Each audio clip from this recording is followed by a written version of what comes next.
IPL Radio, inspiring passionate lives for the community.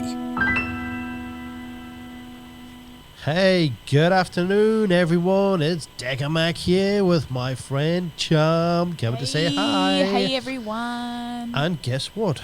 We have a special guest now, and it is Sarah from, I can't say the initials. The leaflet is asking yourself the big questions. LGBTI. Sorry, Sarah, I can't pronounce anything like that. Feel free to introduce yourself. That's okay. Thanks for having me. I'm actually from an organisation called Living Proud, which is LGBTI Community Services. That's the I don't know why I got tongue-tied with all that, but it's just, And today is the special day of wearing Purple Day. So I see that you're wearing a beautiful purple top, and that's good. So can you tell me anything about your organisation? Yes, Living Proud, it has been around for a really long time. We're 50 years old in a few years, and we've been supporting the LGBTI community in WA for that long. We have had different services over the years depending on sort of what's required, but the one thing that we've done consistently is peer support for LGBTI people. At the moment we're doing that as the WA partner for QLife, which is the National LGBTI Peer Support Service. And of course, Wear It Purple is a very important day for us because it's about supporting young LGBTI people. Right. So what does the colour purple actually represent? Because I know you've got like different colours for different things. So what does it actually represent? I don't know that the purple actually represents anything specific within Wear It Purple Day. And I don't know if it's sort of a chicken and egg situation, but pretty much every LGBTI person I know has a lot of purple in their wardrobe. Ah, fair enough. Okay, there you go. See, I actually had a purple jacket, but it's all sort of tucked away somewhere. And every time I wore my purple jacket, people used to look at me funny and say, "Oh, is that your wife's jacket?" I was like, "No, it's not. Why would people think that?" Because purple is pretty universal colour, isn't it? You would think so, but it's another one of those things of the way that we sort of very much police gender and how people express themselves and, you know, look at people funny because they wear a particular colour or a particular style when really clothes have no gender. Exactly. Yeah, exactly. that's very, very I used to wear a pink t-shirt when I was younger. I mean, I'm a guy and it's like, I didn't think anything different of it, Yeah. But it's cool. I mean, yeah, colours have got no gender, they've got no sex, they've got nothing. They don't even have feelings. Well, some do. I like the feeling of my cozy t-shirts. All right, let's have a look right in there. I can't read this writing. Okay, I've got. So how can we start here, Charm? What have you got? Have you got any starting questions at all? I don't really have a question, nonetheless. But this is the first time I've heard about this today, and it's really great. Like I dropped you in it, didn't I? Yeah, you did. It's just really cool. You guys have this for younger people now, and I don't know, just tell us a little bit more about it, I suppose. Sure. I guess it's about highlighting, you know, obviously LGBTI inclusion is something that people should be aware of all the time for all age groups. Wear It Purple is particularly around young people. It was started by a particular person who within a short period of time lost a couple of LGBTI friends to suicide, and really wanted to highlight how difficult it can be, especially for young people. You know, we like to think that, you know, everyone's really kind of accepting these days, and a lot of people are, but there are still, you know, LGBTI people who are experiencing stigma and discrimination. Oh, I bet, yeah. And for young people especially, when you've got all the other things going on with being young, to then sort of maybe even not be accepted by your family can be a really hard thing. You know, we often talk about being the sort of minority stress that LGBTI people experience, and it's often likened to other types of minorities, like people from culturally diverse backgrounds. But if someone's from a different cultural background and, you know, they're being bullied or experiencing discrimination because of that, they can go home at the end of the day and be with a family who is like them, who understands that experience and who accepts them. Whereas for LGBTI people, that isn't always the case. So we know that there's sort of a higher rates of a lot of negative mental health outcomes. There's a lot more homeless LGBTI youth than there are non-LGBTI. So because of all those sort of negative outcomes, it's really important to be very, very openly supportive and very kind of I guess, loud about being supportive of LGBTI youth because of all the things that have happened in the past to people. LGBTI people in general tend to assume that it's not going to be okay to tell people who we are unless it's made very clear that that is going to be okay. Yeah. Okay. So what's you said this started 50 years ago, did you? Living Proud as an organisation started 50 years ago. Oh, right. So, well, tell us about that. How did that one start? Well, it's sort of everything in the LGBTI community in WA started from one group, which then sort of split off into little different areas and became different organisations, and there are now very many different organisations. Living Proud is probably the one in WA that has quite a broad focus. So we kind of cover the whole of the LGBTI community, but there are ones that are particularly for trans and gender diverse people. There's the Freedom Centre, which is a youth centre for LGBTI young people. There's an organisation that looks after older LGBTI people. So there's lots of different kind of organisations, which is why the peer support service QLife is so important, because not only can it give support to LGBTI people, but can refer everyone to all those different organisations, because it's a little hard to keep track of if you don't know your way around the community. That's me in general. I don't keep track with anything. I was going to say. So Sam, what kind of what is the most common question you would get asked? Oh, that's a bit of a difficult one. I guess it's often about people who are, when it's young people especially, people who are wanting to come out to the people around them and aren't quite sure what to say, how to do that, and also how it's going to go. Yeah, that's right. And reactions, and that's the thing that I guess feeds most into sort of anxiety amongst young LGBTI people. I have a colleague who has a great saying that says that, you know, if 1% of the population are the kind of people who come out to them and it's going to be a really big problem, that's not very many people. Yeah. But you don't know who the 1% are. They could be your family member, your boss, your next door neighbour, and once you've kind of come out and said those words, you can't take them back. Yeah, that's right. There's a lot of old-fashioned values where definitely. many years ago, where if you were sort of gay or anything like that, people would be like, "Oh no, don't touch that! I don't want to catch this!" And don't. It's like it's nothing catchable. It's like a state of mind. It's who you are. So what's the most comforting words you can give to somebody who's thinking about coming out but not out yet? I guess the thing is to be aware that, you know, that at that particular time when someone hasn't come out can be very, very isolating. Be aware that they're not alone, that there are services like QLife where they can call and they can talk to an LGBTI peer. They can talk through some of their concerns about coming out, some of the ways that they might do have those conversations. And, you know, we've got kind of trained peer supporters who can actually talk them through all of that, because sometimes it can feel so very isolating. And we do know that when we talk about risk around suicide and around mental health issues, that the safest thing for a young person is to come out to one person and for that to go well. Yeah. So if they've got one person who accepts them, that's brilliant. And I guess that's sort of, the message to the wider community as well, is that if you can be that one person for someone. Yeah.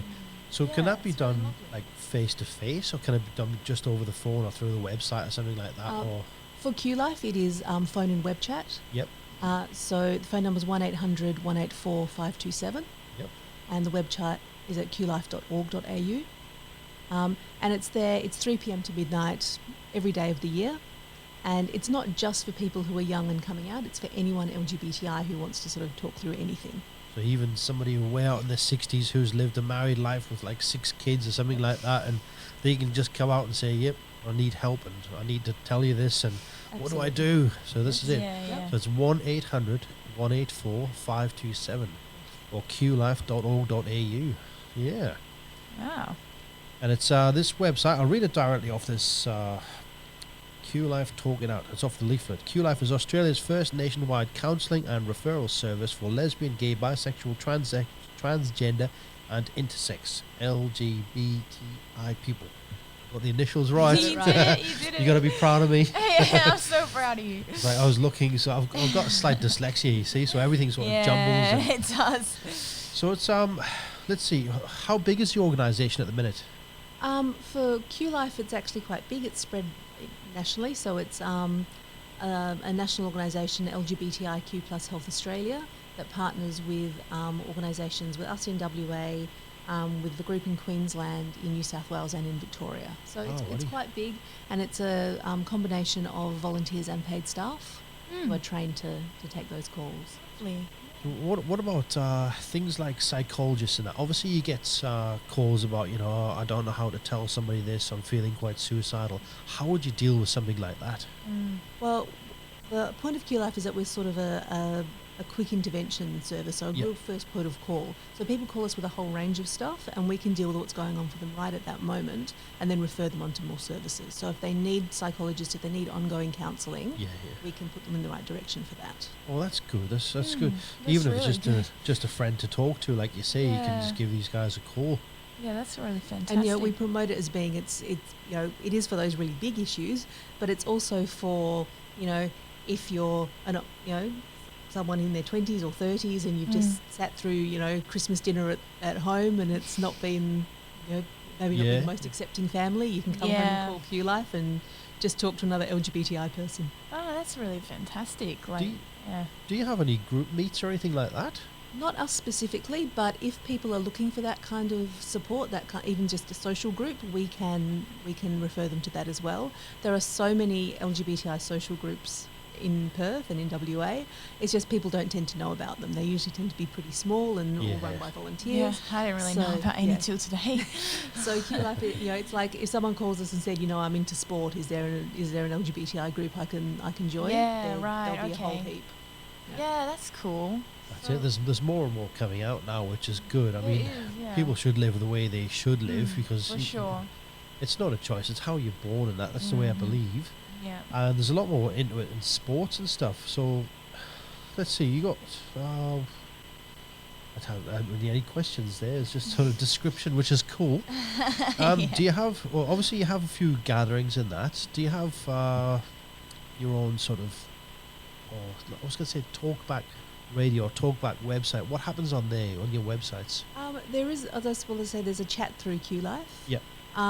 Otherwise, there are a few. Am I allowed to plug other radio stations while I'm on here? Maybe just a little bit. RTRFM does have All Things Queer. Okay, yep. So that's talks about LGBTI stuff. But there's so many different places that people can go and get support if they know how to get that support. Yeah. So and I suppose the time when the LGBTI community is most visible is during the Pride Festival, which is coming up in November. Yeah, right. So there's sort of a few weeks there of a whole range of events happening. So it's good to keep an eye out for that and just see what's going on in the community. Yeah. Okay. That's pretty cool. What happens over, say, Christmas and stuff like that? Do you have like birthday shout outs? Do you follow up on stories? That's what I'm basically saying. If somebody calls you up, do you follow up on the stories or follow up on them? Or like if they say you get their details, do you wish them a happy birthday once a year and stuff like that? Unfortunately not. The whole point of QLife is actually that it's an anonymous service. Okay, right, so we don't even ask for people's names, let alone contact details. Right, and for some people, obviously, if that's going to be their first port of call, that can be a much more comfortable space. Yeah, definitely. Just be able to talk about someone without us knowing anything about them. Numbers are blocked, so we can't see where they're calling from. Okay. It's a completely confidential thing. Yeah. And we can kind of say, well, for the kind of support you're wanting, here's some referral numbers, here's some places you could try. So just really like judgment free, honestly. Yeah, that's really the whole great. Point of QLife. Yeah, that that's actually awesome. sounds really good. That so Sounds so good. Yeah, like you say, judgment free, complete, anonymous. No details are kept. So even if you're hidden in the closet type thing, married woman, married man, you can just give them a call and just chat away. Even if it's just general questions.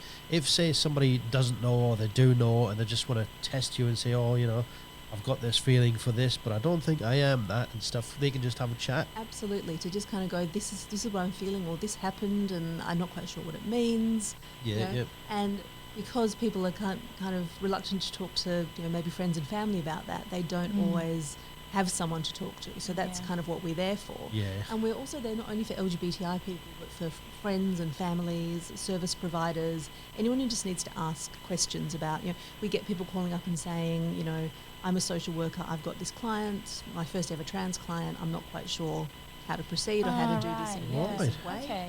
So That's we cool. can kind of support people around all those sorts of So even if you are the most straightest bloke type person, or the I don't know, with the femaliest, most female person, you can still call up and ask advice even then, or even have a chat and just say what's it all about. and say, you know, someone you know has just come out and you're not quite sure how to support them, those sorts of things. That's really Although cool. I should add that very blokey blokes are also sometimes gay, and Oh, very yeah, of course they feminine are, women yeah. also sometimes gay. Well, that's it, yeah. It's you never can tell who is and who isn't, really. Yeah, And that's actually brings me to the next question. How would you identify somebody if they say, well, I'm not a he, she? We'd say non-binary. Okay, yeah. So we think of gender as being very much about male and female. Yep. Male Yeah, and woman. right. Yeah. And for the majority of us, that absolutely is how we identify. But there are people who identify as not that. That just doesn't work for them. So they could be somewhere in the middle, both at once, however that kind of works for them. Yeah. And really, what we tend to say to people who kind of are around those people of diverse gender, particularly, is you don't need to understand every last detail of what that means. Yeah. But it's just about supporting someone, and if they're saying they're using a different name than you know them by, they're using a different pronoun, then just go along with that. You know, people know who they are, and if they tell you this is who I am, then you need to believe them. Yeah. Okay. Is yeah. it an insult, say, if somebody identifies as a man, but they look like quite a pretty female or something like that? Is it an insult to them to say, oh, that young lady over there or something like that, is it? I think the best thing is always to interact with someone and talk about someone, how they identify. So even if your eyes are telling you one thing, if that person says to you, this is who I am, then that's how you kind of interact with them and refer to them. It's a bit like we talk about often using non-gendered language until you know what is the right language to use. Yeah, That's just right, me all okay. up most of the time. I just say So- that person over there, or Exactly. Yeah, it's the best way. You know, one thing that we do, being an LGBTI organisation, if we're introducing ourselves in a meeting, we'll say, my name is Sarah, my pronouns are she, her. Okay. So you know that if you're talking about me, you can use she. Right. Okay. So it's about just being respectful of everyone's I pronouns. and honestly everyone's didn't gender. even think about that at the beginning, and I never even asked that. So, see, I'm in the old school. I go, that person there, or I'll call you by name. I go, hey, Sarah. And I go, Yeah, or I do I the just same do thing. the old-fashioned thing, is just start a conversation. Absolutely. So- And it's about not making assumptions. I guess the best, probably the time in LGBTI people's lives when we come out the most, and we come out every single day, is actually to correct someone's assumption. Yeah. So, Right, you know, okay. it's happened to me so many times that I've said, you know, someone said, oh, what did you do on the weekend? I said, oh, my partner and I went and saw a film. And they'll follow up with, oh, your partner, what does he do? Yeah. The assumption That's being the old-fashioned unfair. values coming through. Yeah, I see What- that. You know, so that puts me on a spot, because it means I either have to lie to you Yeah. or I have to come out to you right at this moment. Oh, And yeah. I don't know how you're going to react to that necessarily. Me personally, I don't mind. I'm completely universal. But you can't always know that. No, that's So right. Yeah. what would be a much more inclusive way to say that is you say, oh, your partner, what do they do? Yeah, I see what Because you're then saying. you're not assuming the gender of my partner, It's very true. but you're yeah. also showing me that you're open to my partner. Ah, not right. So the necessarily being key male. is showing your openness, right? Yeah, I'll get you. I've got a few friends that I'll swing both ways, left, right, and up, down, and all that sort of stuff, you know. And I just say that casually because I accept everybody, and I got introduced to that person as, I think, she did. One of them had one of the people had a husband, and the other person didn't. And then the other people got together. I was like, oh, okay, so cool. I guess you are together now. And then they got married. Yeah. So they both are females, and they both identify as females. I was like, oh, cool, you know. So I attended the wedding, and I went a bit crazy. I just started chucking rice on them and everything, and I was giving them both hugs and saying, come here, and stuff like that. So it was good. It's good to be accepting. I mean, I'd do the same with guys, you know. Exactly. Yeah, it's yeah. about, you know, just realizing that, you know, people are who they are, and, you know, it's not for us to tell anyone else how they should feel or how they should Definitely, identify. for sure. Yeah. That's it. Yeah. So have you had any, let's see, have you had any requests from people? I guess say requests, requests maybe is to find out if somebody is, like, how would somebody say, oh, I'm not too sure about that person. Can you find out for me if they are? It's not really something that, well, certainly... It's a bit too personal. It's very personal. It's not for anyone to reveal anyone else's sexuality or gender identity, because everyone has to have control over their own information. Oh, of course, definitely. Certainly within, friendship groups or something, someone might go, do you know, if they're attracted to men or women, or, possibly because, if you're looking to ask someone out and it's someone of the same gender and you're not in a particularly queer space, if you ask that of the wrong person, that could actually be not a very safe thing. Oh, right, yeah, because it could be majorly offensive, couldn't it? Yeah. So, and I mean, it really shouldn't be.